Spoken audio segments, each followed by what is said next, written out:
Welcome to the Cantankerous Catholic with Joe Sixpack, the every Catholic guy. Listen to Joe tackle the really tough moral issues, current events, and politics from a Catholic perspective. Now here's Joe Sixpack, the every Catholic guy. Hello again, Sixpack family. Welcome back to the Cantankerous Catholic, episode 105.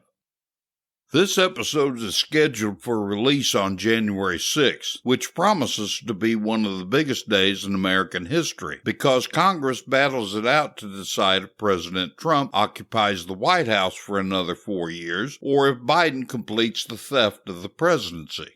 But January 6th is also the Feast of the Epiphany. For those of you who don't know it, the Epiphany is the Catholic observance of the wise men arriving in Bethlehem to worship baby Jesus. Far from being about the three kings, it's really about bringing focus on the Holy Family for the first time, a truly big moment for Jesus, Mary, and Joseph. And the Holy Family is the perfect example of what all our families should try to be like.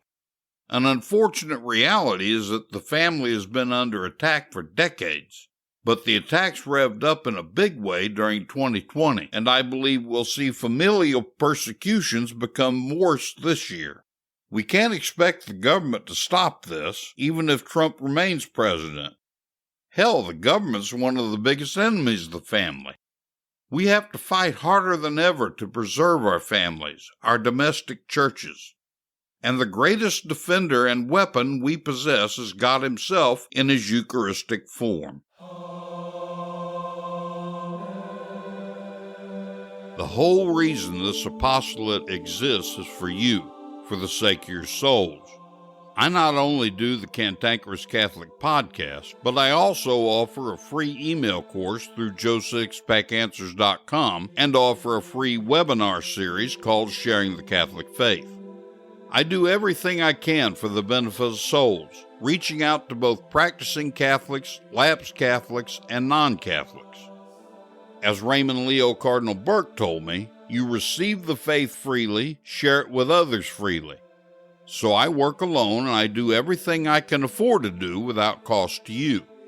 Until the lockdowns, I almost always earned enough revenues to cover expenses, and that's all I've ever cared about.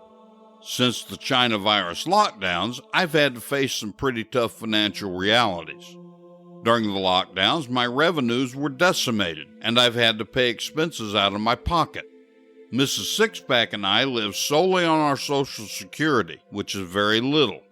Paying monthly expenses out of pocket means doing without personal necessities, but we're committed to reaching souls. So it would be a great help if you'd help us meet our expenses.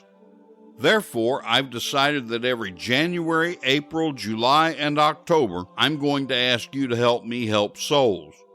In my show notes in the podcast player and at cantankerouscatholic.com, you'll find a link under the resources heading that reads, Help Keep Joe Sixpack, the Every Catholic Guy Apostolate, alive.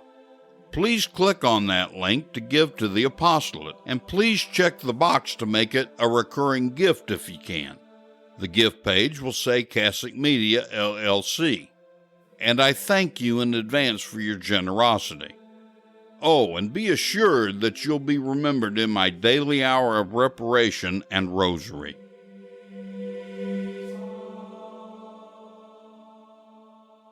The Holy Family is the perfect example of the domestic church. Joseph was the family's protector, provider, and leader. In a Catholic family, if the husband and father assumes his rightful God-given role, he's the family's protector, provider, and leader.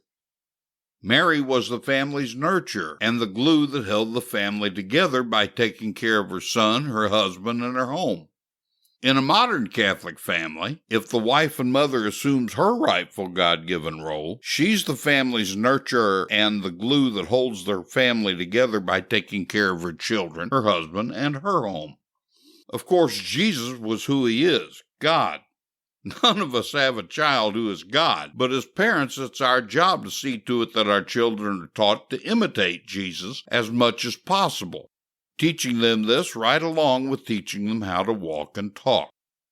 The very unfortunate reality is the vast majority of Catholic families don't even try to be a domestic church anymore.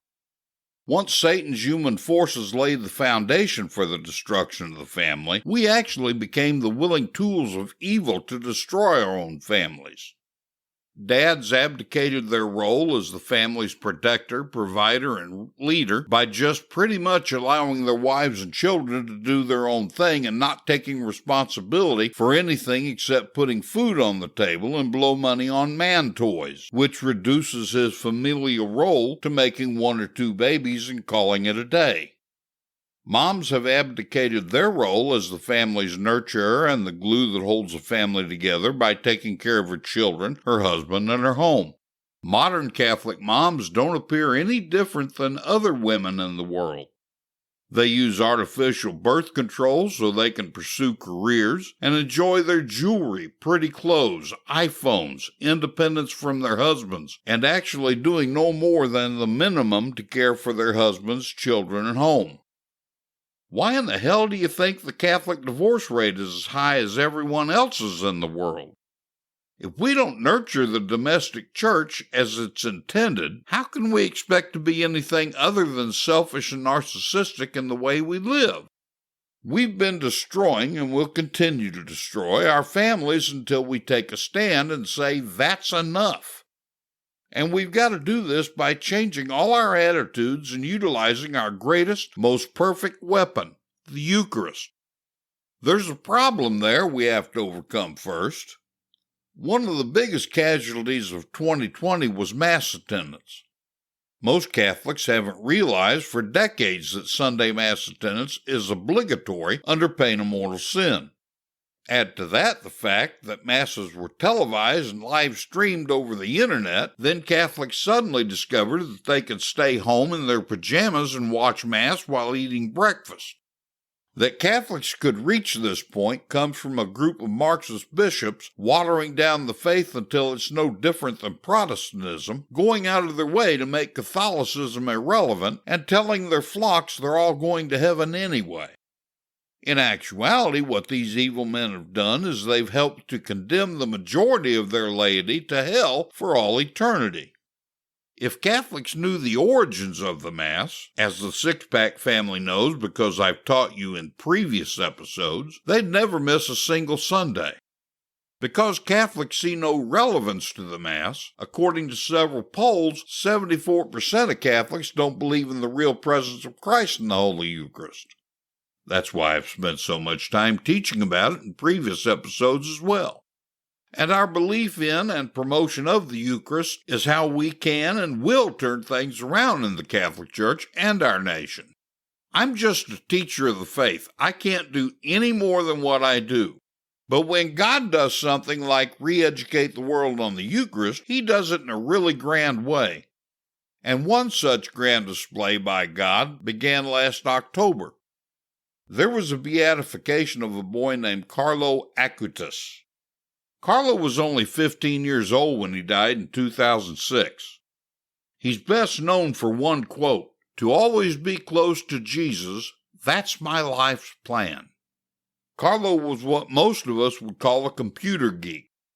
He spent all of his time learning and using computer programming languages, but what he used his skills for is what made him a remarkable Catholic boy. Carlo Actuis was born in London on May 3, 1991, to a wealthy Italian family with Irish and Polish roots. His parents, who were not especially religious, had worked in London and Germany, but finally settled in Milan in 1991, not long after Carlo's birth. In 1995, when Carlos was 4 years old, his maternal grandmother died and was said to have appeared to him in a dream asking to be prayed for. When the child evinced a precocious interest in religious practice, his questions were answered by the family's Polish babysitter. 3 years later, he requested to receive his first Holy Communion at the unusually early age for Italy of 7. Thereafter, he made the effort, either before or after Mass, to reflect on the tabernacle. Carlo became a frequent communicant and would make weekly confession. He's said to have had several models as guides for his life, especially St. Francis of Assisi, as well as Saints Francesco and Jacinta Marto, two of the children visionaries at Fatima, St. Dominic Savio, St. Tarcisius, and Bernadette Soubirous of Lourdes. They happen to be among my favorites, too. He was educated at a Jesuit high school in Milan. On the social side, Carlo would worry about his friends whose parents were divorcing and would invite them to his home to support them. He defended disabled peers at school when bullies mocked them. Outside school, he did voluntary work with the homeless and destitute.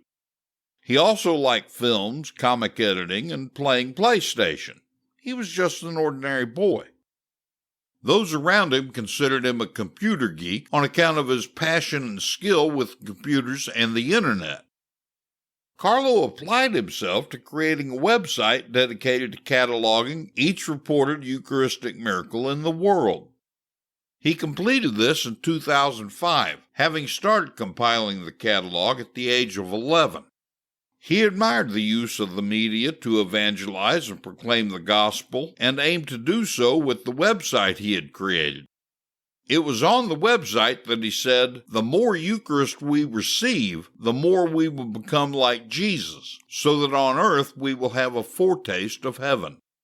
When he developed leukemia, he offered his suffering for Pope Benedict XVI and the Catholic Church, saying, "I offer all the suffering I will have to undergo for the Lord, for the Pope, and for the Church." He had asked his parents to take him on pilgrimages to sites of all the known Eucharistic miracles in the world, but his declining health prevented this from happening. The doctors treating his final illness had asked him if he was in great pain. He responded that there are people who suffer much more than me. He died on October 12, 2006, from his leukemia. In memory of Carlo, 2 bishops have helped to organize a traveling portfolio exhibition of all the Eucharistic miracle sites. It has traveled to dozens of different countries across 5 continents. Carlo's beatification and subsequent events have set the stage to start a great revival of belief in and devotion to the Most Holy Eucharist. The apparent next phase in God's great Eucharistic revival plan is a full-length motion picture.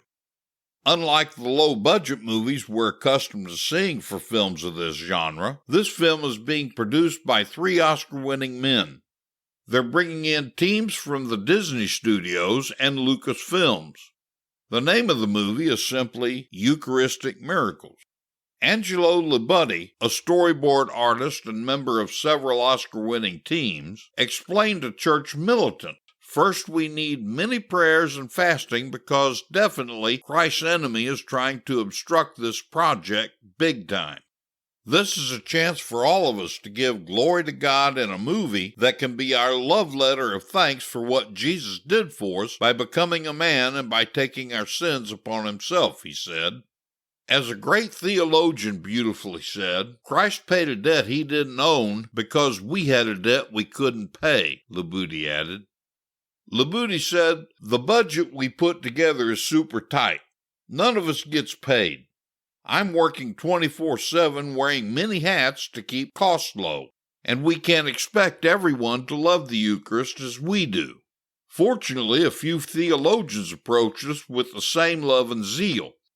But for making this movie good, we need all the help from our Christian Catholic brothers and sisters who share this love and zeal for the biggest gift Christ gave us, himself in the Holy Eucharist." The team spearheading this film are dedicated Catholics who love the Eucharist. They're not just going to tell about the Eucharistic miracles around the world, miracles most Catholics have never heard of anyway, but they're bringing in the testimony of doctors and scientists who've actually examined these miraculous Eucharistic events. They're going to use science to prove that the Catholic belief in the real presence is a scientific fact. They're also going to have the film translated into 12 different languages so they can show it around the world. Their goal is to have it released in American movie theaters in June of this year. Naturally, there's no money for this movie from the usual Hollywood sources. The entire film is being financed with the nickels, dimes, quarters, and dollars of ordinary Catholics like you and me. I placed 3 links in my show notes for you to learn more about this film and Blessed Carlo's Actuis. The first link is a 4-minute video explaining the film. The second link is a page where you can help the filmmakers finance this holy and gargantuan effort. At this recording, they still need $98,566. All things considered, that's not much. As you know, January is one of the months when I have to get on my knees and beg you to help me keep this apostolate in the business of reaching souls. Well, the Cantankerous Catholic isn't nearly as important as this film. I'd rather see the entire Joe Sixpack, the Every Catholic Guy apostolate go down in flames than to know that $1 you gave me could have finished making this film a reality. If you've listened to me or dealt with me for any length of time, then you know that I'm as serious as a heart attack about this. I believe this film is that important to the future of the Catholic Church and souls. The third link I placed in my show notes is the official website of the Association and the Cause of Canonization of Blessed Carlo Actuis. By the way, since his beatification in October, Carlo has become one of my favorite saints. The Holy Eucharist is the very heart and soul of our Catholic faith. Frankly, without the Eucharist, Christianity makes absolutely no sense. If you do a study of the various Protestant faiths, as well as Catholicism without the Eucharist, you'll come to the conclusion that I'm right about this. As I said at the beginning of this episode, the Eucharist is the single greatest weapon we have to fight for change. However, let me make one thing perfectly clear. I don't believe for a second that promoting the Eucharist will save the world. Society has delved too deeply into the pits of depravity to save us from God's justice. I believe God is offering us one last chance to save souls. Every single member of the Sixpack family has at least one family member or friend in danger of losing his or her soul to an eternity of misery in hell. Getting those people to see this film, then urging them to listen to the Cantankerous Catholic, may very well be the final opportunity they have. Have the courage to stand up and fight for them. I've been sharing the faith with people for over 30 years. The Holy Spirit has used me to make hundreds of converts, and 84 of them are my adult godchildren. When the Holy Spirit works through us in a big way, He usually uses the talents given to us before we were even born. When we develop those talents for Him, we're often impelled to pass on to others what we've done and how we've done it for the greater glory of God. That's why I wrote the Lay Evangelist Handbook. You might say the Lay Evangelist Handbook was 30 years in the making, because in this book I share with you all the best that I've learned about how to share the faith with lapsed and non-Catholics, so you can bring your friends and family to the fullness of divinely revealed truth. The very first chapter gives you a thorough explanation of the things you need to do to maximize your effectiveness so you won't end up with egg on your face when trying to engage people. I explain the differences between the various types of lay evangelists and others you can learn from.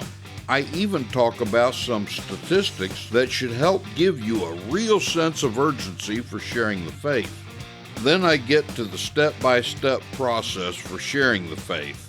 I give a full presentation of the exact text I've used and refined for 30 years.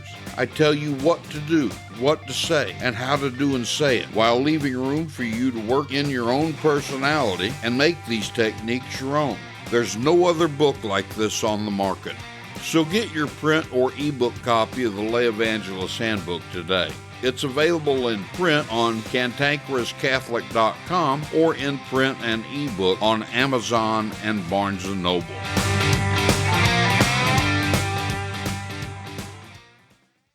Joe Sixpack, the Every Catholic Guy, wants to make sure you're informed about all the Catholic news you need to know. Here's Joe Sixpack's top 5 Catholic news picks for this episode. Catholic news pick number 5. Hats off to Catholic News Agency. A group of legal scholars is suggesting that President Trump should issue an executive order recognizing unborn babies as persons who are entitled to due process and equal protection of the laws under the 14th Amendment. The plan would reclaim the executive's independent role of interpreting the Constitution, these pro-life scholars stated. Amazing! You can read the whole story by clicking the link in my show notes. Catholic News Pick number 4. Hats off to Catholic News Agency. The Diocese of Tulsa has withdrawn from the Oklahoma Council of Churches because the coalition refused to defend the lives of unborn children. I believe that a Christian group that wants to publish moral statements but cannot agree that abortion is a grave evil should continue without the Catholic Diocese as a co-signer of its statements, stated Bishop David Condrela.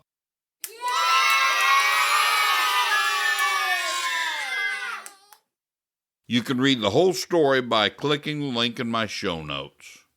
Catholic News Pick number 3. Hats off to Dallas News.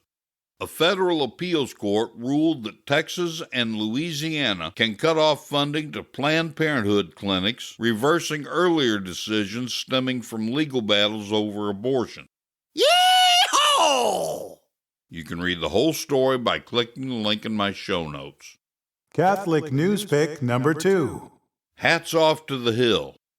A new Harvard Capps-Harris poll found that 56% of voters want Republicans to maintain control of the Senate this year after the Georgia runoff races, with 44% wanting Democrats to take control of the Senate. As of now, the voters want divided government, and their votes for the Senate and House indicate that as well, said Harvard Capps-Harris polling director Mark Penn. What? You can read the whole story by clicking the link in my show notes. Catholic News Pick number 1. Hats off to the Associated Press. California Senator Dianne Feinstein, however you want to say it, said she will step down from her role as the top Democrat on the Senate Judiciary Committee, giving up the powerful spot after public criticism of her bipartisan outreach and her handling of Supreme Court Justice Amy Coney Barrett's confirmation hearings.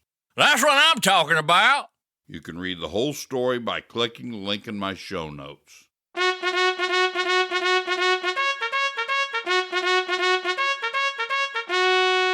I am hard, but I am fair. It's time for the Catholic Boot Camp with your drill sergeant, Joe Sixpack, the Every Catholic Guy. Learn the Catholic faith and how to defend it like you've never heard it before. This boot camp is tough, so there's no political correctness, no spirit of Vatican II, and no namby-pamby platitudes. Drill Sergeant Joe Sixpack, the Every Catholic Guy, will prepare you for spiritual war. Now here's Joe Sixpack.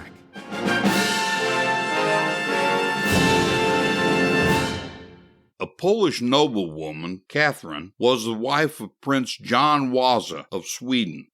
Prince John was imprisoned for life by his brother, King Eric. Catherine hurried to Stockholm immediately upon hearing of her husband's imprisonment. "Your Highness put me in prison with my husband," she pleaded. The king replied, "But don't you know your husband will never see daylight again?" "I know, Your Highness, but whether he's innocent or guilty, John Wasa will forever be my husband." The king looked on her with pity. "It seems to me, dear lady, that from the moment your husband began his deserved sentence, your obligations to him ended." Catherine took the ring from her finger, handing it to the king. "Would your Highness please read the inscription?" The king read, "Mors sola," which means death alone. Catherine spent 17 years in prison with her husband until the death of King Eric, which is when she and the prince were set free. We live in a disposable culture where marriage is considered just as disposable as the wrapper on your fast food burger. 50% of all marriages end in a divorce, and there are a number of contributing factors for the failure of these marriages. Not least among those factors is the culture of me. We've become a very selfish, self-centered people. Sure, we're all about other people, especially our family, as long as the things they need or want don't conflict with what we want or what we perceive we need. The problem comes when the needs of our spouse conflict with what we want.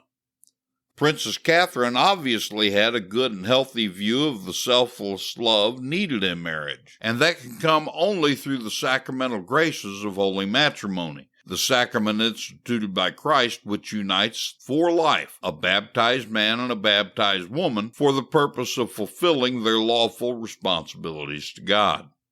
God instituted matrimony in the Garden of Eden when he created Adam and Eve. Before the coming of Christ, matrimony was a sacred contract, but not a sacrament. Jesus raised matrimony to the level of a sacrament. Jesus taught the indissolubility of marriage in Matthew 19:6, and this requires supernatural help, or grace. By the way, thanks to the indissoluble bond of marriage, being married is the longest job I've ever had. Probably you too. St. Paul compares Christian marriage to the permanent union between Christ and his church in Ephesians 5:22 and 23 and stresses its importance, reinforcing the sacramental character of matrimony. Also, the early Christian writers refer to Christian marriage as something supernatural, which confers grace upon those who receive it. At the marriage feast at Cana, Christ worked his first public miracle on behalf of the married couple, thus manifesting the holiness of the married state. In the marriage covenant, God has made a natural relation a means of grace for Christians. People lose sight of what marriage is for, what it's all about. True marriage has a twofold purpose, unity and procreation. By unity, we mean that the bond of the sacrament of matrimony lasts until death, and that the man and woman are to live together as one. By procreation, we mean the begetting and rearing of children in the fear and love of the Lord. In short, the twofold purpose of marriage is the giving of love and the giving of life. Yet there's another dimension to Christian marriage. As a natural extension of the giving of love, God gives the spouses all the graces necessary to help one another grow in holiness, thus obeying Christ's command for us to become holy.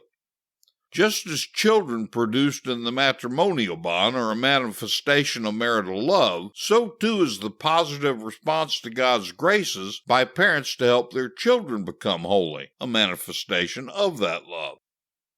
Matrimony is the most unique of all the 7 sacraments in the sense of administration. In 6 of the sacraments, the minister is a third party, that is, a bishop, priest, or deacon. In matrimony, however, the ministers of the sacrament are the bride and groom themselves. Each confers the sacrament on the other in the presence of a witnessing priest or deacon. The topic of matrimony can easily fill a book. In fact, there are a number of very good Catholic books available on theology surrounding marriage, so there's no way we can even begin to cover anything beyond the bare bones of the sacrament here. There are just 2 other things I want to touch on. It must be understood that no one can validly enter into marriage with the intention of not having children, because procreation is one of the primary purposes of marriage as given by God. This doesn't mean couples are obliged to have as many children as possible, but it does mean they're to act in a responsible manner in bringing children into the world and rearing them well. Included in this responsibility is the recognition that the procreation of children is one of the fundamental purposes of marriage. This means that abortion and artificial birth control are forbidden by God and His Church. The use of artificial contraception goes back to the culture of me. We'll cover this topic extensively in numerous Catholic boot camps in the future, but for now I'd like to point out that we may never avoid having children for selfish motives. For example, you may have a choice between having a baby or getting a new truck. Guess which one wins? You may have a choice between a new house in a nicer neighborhood and having another baby. Guess which one wins again? There are several very sure means of natural family planning that are endorsed by the Church, provided they're used for the right reasons. Yes, we'll be talking about them over time. Note well, by the way, I'm of the personal opinion that pro-life Catholics who use contraceptives are living a life of hypocrisy, since all artificial contraceptives are proven to be abortifacients. The last thing I want to comment on is something that's very much in the news today. The homosexual lobby has been successfully pushing the false idea that homosexual couples can be married. Is it possible for a dog to become a cat? No, it's simply unnatural. If you saw a dog acting like a cat, you'd see it as a disordered aberration, and you'd be right. It's likewise a disordered aberration for two people of the same sex to be married, just as it's disordered for two people of the same sex to think it's okay to have a conjugal relationship. I can and do empathize with people who suffer from the disorder of same-sex attraction. I've worked with several over the years who eventually converted to Catholicism and lived chastely. But the point is, the same-sex marriage movement threatens mankind's very existence on earth today. Read the 19th chapter of Genesis to see why.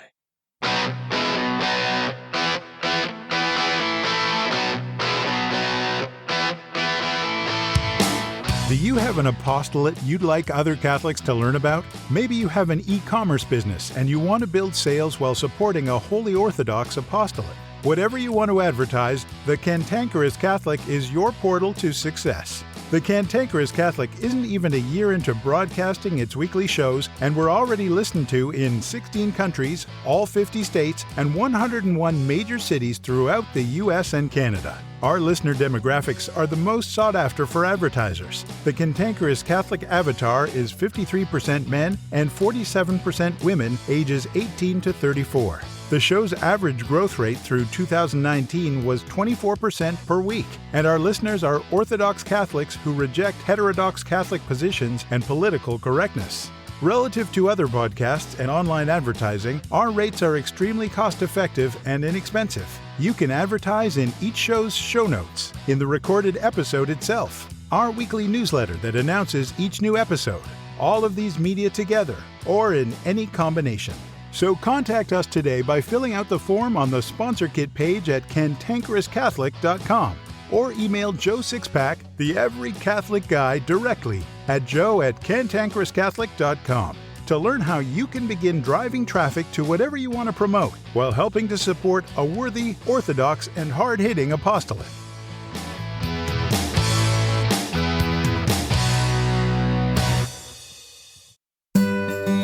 The Catholic Church is 2,000 years old. A lot of wisdom is gained over 2 millennia. Each week we'll share some of that wisdom with a Catholic quote. So here's this week's Catholic quote. This week's Catholic quote is from St. Francis de Sales. He said, "The greatest method of praying is to pray the Rosary." I believe a really great way to teach the faith is through stories, parables, and anecdotes. So here's today's story. St. Catherine of Siena once saw a vision of a soul in a state of grace. It was so beautiful and shined so brightly that she couldn't even look at it very long. She cried out, "If I didn't know there was only one God, I'd think this was another God."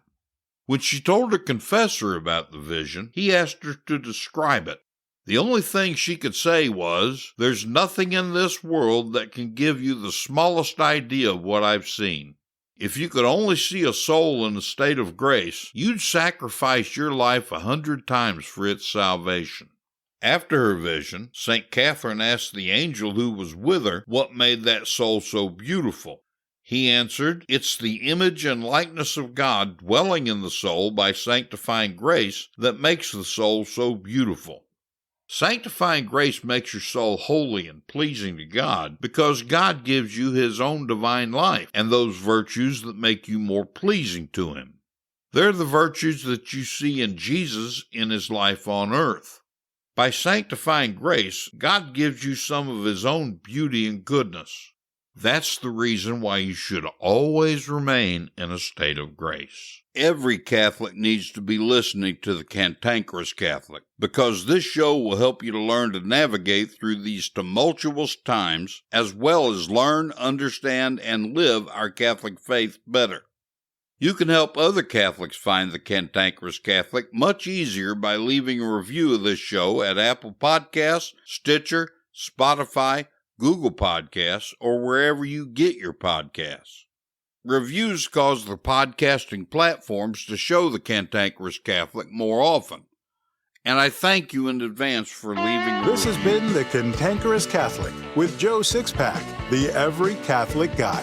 Thanks for subscribing, and be sure to visit CantankerousCatholic.com to get your free copy of Joe's popular book, The Best of What We Believe, Why We Believe It.